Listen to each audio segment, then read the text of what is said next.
পিপিডব্লিউ তে এটা নাই, মানে নেটিভ কোনো সোর্স থেকে আমি আসি। আমি যদি বাংলাদেশের বালাই নাশকের ব্যবহার সম্পর্কে 2024 এর ডাটা যদি আমরা একটু দেখেন 37,800 মেট্রিক টন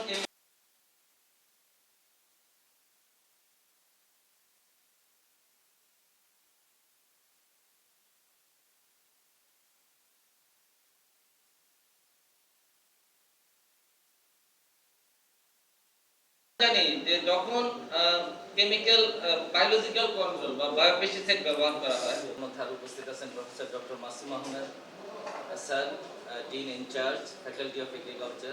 খুব বেশি যে রিসার্চ ফাইন্ডিং থাকবে ম্যাটারটা এরকম না, কিন্তু আমাদের যে মাস দেওয়ার জন্যই আসলে এই প্রজেক্ট আমরা যতটুকু বুঝেছি।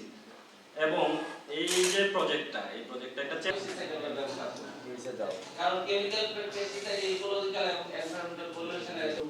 আমি প্রথমে আসলে ওয়ার্ল্ড ব্যাংক এবং বাউরিংকে 10 দিন পরে 15 দিন পরে এটা ব্যবহার করতে বা বায়োলজিক্যাল একটা হলো এরকম আমাদের ট্র্যাডিশনাল জিনিস, নেটিভ প্রোডাক্ট, ইন্ডিজিনাস ম্যাটেরিয়াল, যেই দেশের যেই মাটিতে যেটা সাথে সাথে এটা প্ল্যান্টের গ্রোথ বৃদ্ধি করে।